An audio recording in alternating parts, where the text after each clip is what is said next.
At how to write some pretty basic precipitation reactions and write the net ionic equations for those. So anyway, here we have aqueous silver nitrate plus aqueous sodium carbonate. So what we'll do is we'll start off and we'll start off by writing the balanced equation. So we've got silver nitrate, AgNO3, aqueous, plus sodium carbonate. Sodium is positive 1. Carbonate is negative 2, so 2 minus, and so it's Na2CO3. Now, what will happen is this is a double replacement. The silver will go with the carbonate, but silver is positive 1. The carbonate is 2 minus, so it's going to be Ag2CO3. And then the sodium will go with the nitrate, NaNO3. Now, what we have to do, I'm going to put the states in here, is we have to look up what these things would be. Now, one thing you need to memorize is all nitrates are always going to be aqueous, but we're unsure about this silver carbonate. So we're going to look it up, and you have a chart. It looks something like this right here, and so you can look up on here. You can look up your silver carbonate. And so we'll find that here, and so we'll find silver and find where that meets carbonate, and we see that that's a solid. Okay, this sheet is a little bit maybe different, but it's a solid. It shows that it forms a solid precipitate when those two come together.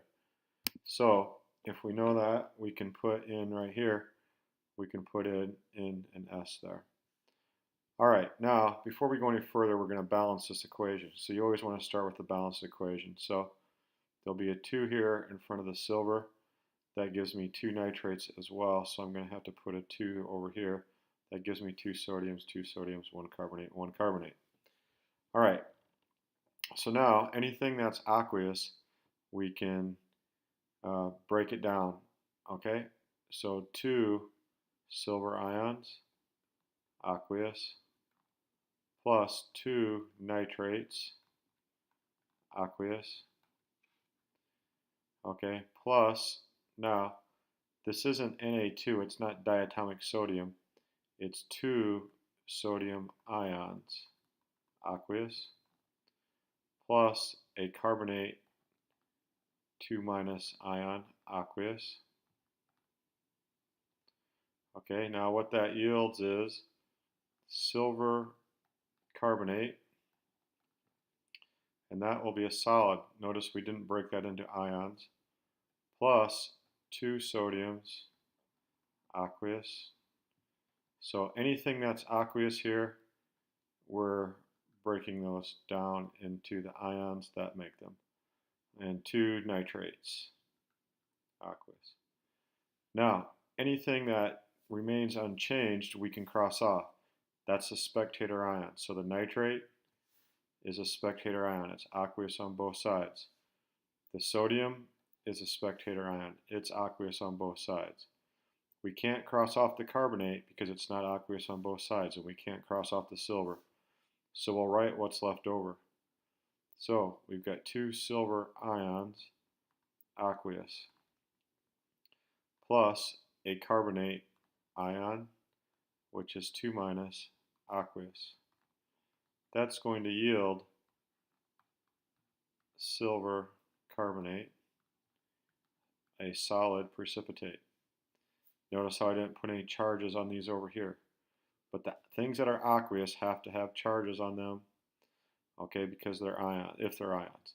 All right, now, one thing, make sure the atoms balance, 2 silvers, 1 carbonate, 1 carbonate, and charge. 2 positives cancel out 2 negatives to get this side a total charge of 0, whereas this one over here is a neutral compound, so it's also 0. Okay, let's try another one. Potassium iodide plus lead 2 nitrate. So we write the formula. Potassium is positive 1, iodine is minus 1. Okay, and we're saying that these are aqueous solutions, even though I don't say it here. Plus lead 2 nitrate. So lead is positive 2, nitrate is minus 1. So we got to have 2 nitrates. Okay, this is another double replacement. So we're going to get potassium, we'll go with the nitrate, +1 -1, plus lead, it's +2, and iodide is -1, so it's PbI2. Now, what we'd have to do is we know that the nitrates, remember all nitrates are always aqueous, but we're going to have to look up the lead 2. So if we lead 2 iodide, so if we find lead 2 and go over and hit iodide, oh, that's a precipitate. So what we'll do is we'll have to put a solid here, where that is, S for solid. Now, let's balance the equation. Now, kind of a shortcut way of doing these, if they're just these real simple precipitate reactions, is you just look for things that are aqueous on both sides. Instead of writing this whole thing out, you can just cross off things that are aqueous on both sides. Oh, I didn't balance the equation right. I'm going to need a 2 here. Okay, so anyway, the potassiums are aqueous on both sides, and the nitrates are aqueous on both sides. What's left over? Well, I have 2 iodide ions, aqueous, plus a lead 2 positive ion, aqueous. That's going to yield PbI2 solid.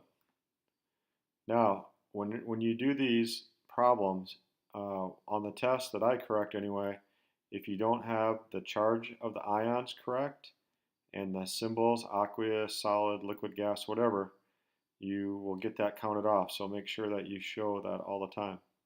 Okay, the equation needs to balance in terms of atoms, and it needs to balance in terms of charge. 2 negative 1s, 2 positive 2s, that's 0. This side's 0.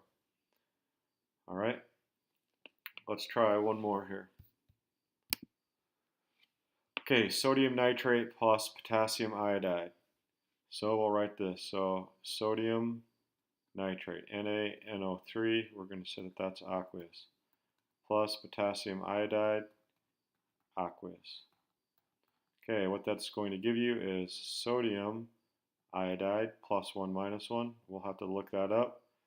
Plus potassium nitrate. All nitrates are aqueous, so we don't need to look that one up. Let's look up sodium iodide. All right, if we look up sodium iodide, so we got sodium iodide, and it happens to be aqueous. All right, so we'll fill that in here. So sodium iodide is aqueous. Now, if we look, this is kind of an interesting one here. Everything is aqueous all the way across. So the potassium would cancel, the iodine would cancel, the sodium would cancel, the nitrate would cancel. So the net ionic equation is there isn't one. This reaction here would be a no reaction. Nothing would happen if you mix these two together. All right. I'm going to make another video with some more advanced net ionic equations that will follow this one up, so look for that one.